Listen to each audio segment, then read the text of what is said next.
प्रिय मित्रों, नमस्कार। मैं डॉक्टर जयंत कुमार डी गुप्ता, श्रीमती केशरबाई लाहौटी महाविद्यालय, अमरावती, महाराष्ट्र। आज आपके लिए कृषि फॉर्म लेखांकन, अकाउंटिंग फॉर एग्रीकल्चर फॉर्म्स लेकर के उपस्थित हूँ। आइए आज हम देखते हैं इस वीडियो के माध्यम से कृषि फॉर्म लेखांकन। भारत एक कृषि प्रधान देश है जहां लगभग 65% जनसंख्या प्रत्यक्ष एवं अप्रत्यक्ष रूप से कृषि से जुड़ी हुई है। अधिकांश उद्योगों का विकास भी कृषि पर निर्भर है। इसके बावजूद कृषि के क्षेत्र में अभी भी लेखांकन करने की कोई व्यवस्थित पद्धति प्रचलन में नहीं है।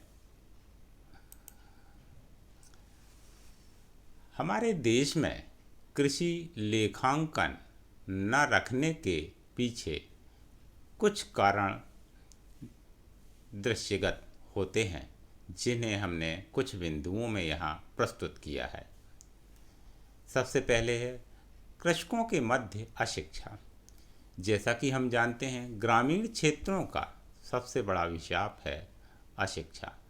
लोग शिक्षित न होने के कारण पढ़े लिखे नहीं होते हैं, वे किसी चीज़ का लेखा करना भी नहीं जानते। अतः इस कारण से हमारे देश में कृषि फर्मों में लेखांकन संभव नहीं हो सका। दूसरा कारण है भारत में कृषि असंगठित क्षेत्र में ही अधिक है तथा घरेलू छोटी छोटी गतिविधियों से परिपूर्ण है। अतः इनका लेखा करना एक जटिल व्यवस्था है जो सामान्य व्यक्ति की समझ से परे है। तीसरा कहें, बड़े बड़े किसान भी प्रबंधकीय निर्णय हेतु लेखांकन सूचनाओं के महत्व से परिचित नहीं हैं।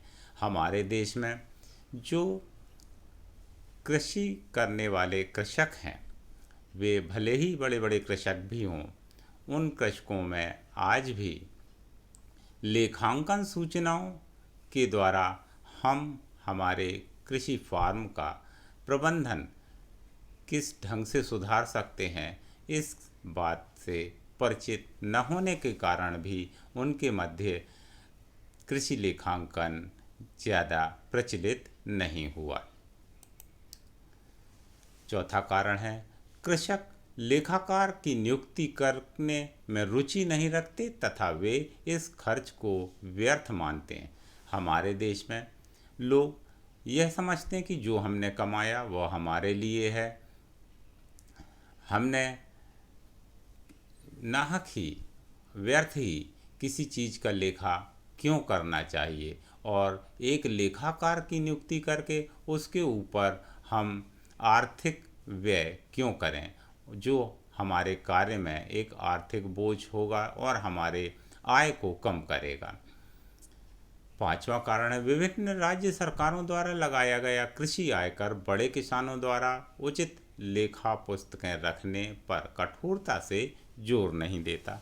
कुछ राज्य सरकारों ने संगठित क्षेत्रों में कृषि आयकर पर जोर दिया, परंतु वहाँ पर भी हमारे कानून में लेखा पुस्तकों रखना कोई अनिवार्यता न होने से हमारे देश में कृषि फार्म लेखांकन प्रचलित नहीं हो सका।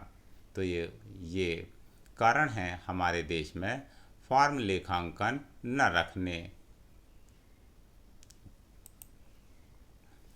हम देखते हैं भारतीय कृषि में फार्म लेखांकन पर वैधानिक व्यवस्था क्या हुई, तो यह जान लें। भारतीय चार्टर्ड लेखाकार संस्थान में अगस्त 1993 में ही एक मोनोग्राम निकाल दिया था। इस कारण संगठित एवं सरकारी कृषि फार्म में व्यवस्थित लेखांकन की प्रक्रिया अपनाई जाती है।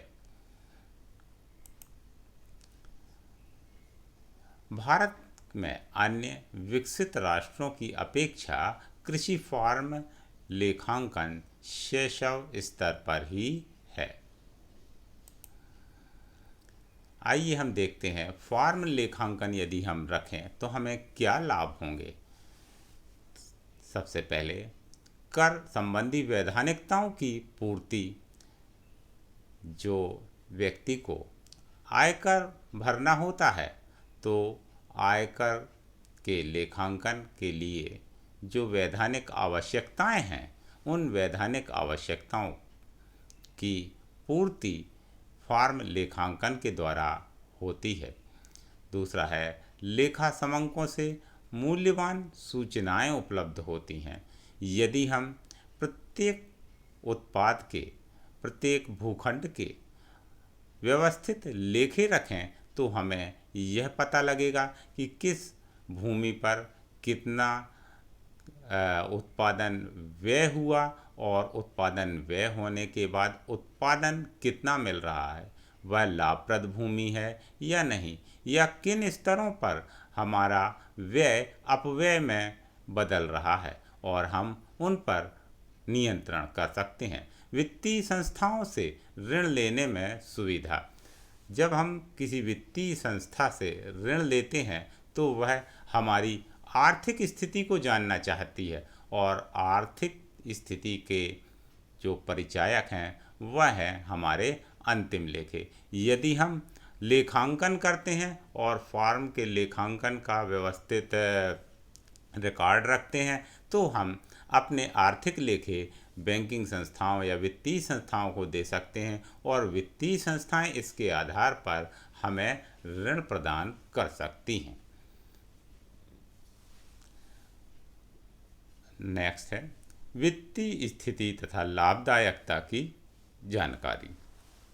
यदि हम अपने संस्था में फॉर्म लेखांकन या हमारे कृषि कार्यों का फॉर्म लेखांकन करते हैं तो हम जब अंतिम खाते बनाते हैं तो हमें प्रतिवर्ष अपनी वित्तीय स्थिति ज्ञात होती है और इसके साथ ही लाभ हानि खाते बनाने से हमें यह ज्ञात होता है कि वर्ष के दौरान हमें लाभ हुआ या हानि, और इस तरह से हम अपनी आर्थिक स्थिति को देख सकते हैं। तो मित्रों, आज आपने यहाँ फॉर्म लेखांकन के क्या है, हमारे देश में फॉर्म लेखांकन क्यों नहीं हो रहा है इसके कारण जाने और फॉर्म लेखांकन रखने के लाभों को यहाँ पर जाना। हम अगले वीडियो में आपको पुनः मिलेंगे। तब तक के लिए नमस्कार, धन्यवाद।